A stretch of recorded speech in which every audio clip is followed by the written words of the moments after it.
عسلامة. اليوم حبيت نحكي على حملة وينو البترول، وعندي برشا رسائل باش نوصلهم. الأولى رسالة إلى مي القصوري، نحب نقول لها حاجة. راهو أنا شخصيا قريت مرتين قدك أنت، نخدم مرتين قدك أنت، وعندي شهايد 3 مرات أكثر منك أنت. نحب نعرف شكونك أنت باش تقول هل الشعب التونسي عنده الحق ولا لا باش يسأل وين ماشي فلوس ثرواته، ثروات البترول، الفوسفات، ملح اللي تحب انت. صحيح احنا ماناش غارقين في بحر نتاع بترول، لكن نحبوا نعرفوا فلوسنا وين ماشيه. هذا حقنا، هذا حقنا الدستوري من شيره. الرساله الثانيه الى ياسين البراه، وزير الشباب في خدمه الشياب. يا سي ياسين البراه، نعرفك قلت انه الطرابلسيه وبن عري ما كانوش يهربوا اذا ما كانش اذا كان فما بترول في تونس.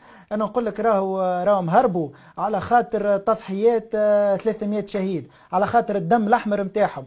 الله اعلم اذا انت تعتبروا هذاك دم ولا روزاتا. الرساله الثالثه الى السيد عكروت، مدير الشركة الوطنية للأنشطة البترولية. لازم الشعب التونسي يعرفوا أنه هذا المدير الوحيد في الجمهورية التونسية اللي كان مدير قبل في عهد بن علي وما تبدلش، لا في عهد الترويكا لا في عهد السبسي إلى يومنا هذا.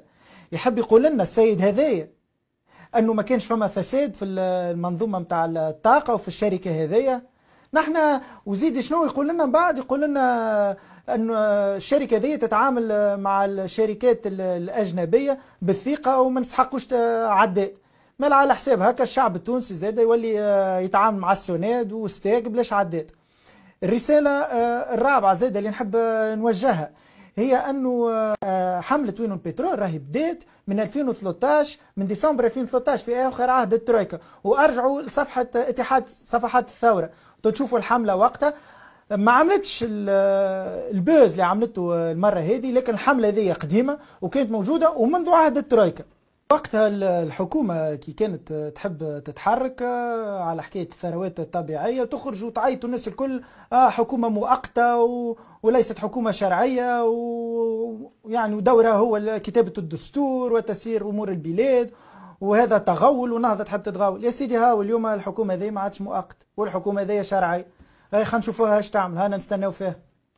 وبالتالي الحملة ذي صحيح فما برشا احزاب وجمعيات وتحركات تبناتها، ولكنها حملة قديمة والشعب التونسي يحب يعرف وين ماشية فلوس ثرواته. الرسالة الخامسة اللي نحب نقولها، انا شخصيا نعرف انه تونس ماهيش غارقه في البترول وماناش قطر، لكن لهنا نساند الدعوه نتاع الدكتور مصطفى المرزوقي انه تصير لجنه برلمانيه فيها الاحزاب الكل معارضه موالاه، وتعمل مساءله متلفزه على المباشر لكل وزير الطاقة ولكل الشركات الوطنية اللي معنية بالثروات التونسية، بما فيها الشركة التونسية الأنشطة البترولية اللي هي ليتاب. نحبوا نسمعوا هذه المساءلة، ونحبوا اللجنة البرلمانية هذه زادة تعمل أوديت على الشركات هذه الكل. خلينا نشوفوا يا خويا، كان فما فساد فبها نحاولوا نحيو، كان ما فماش ما خسرنا شيء. هذه حاجة طبيعية، هذا هو الدستور يعطينا الحق باش نعرفوا. لازمنا نعرفوا قداش وين ماشي هذه الفلوس الكل نتاع الثروات هذه، واسكو فما حسن تصرف ولا.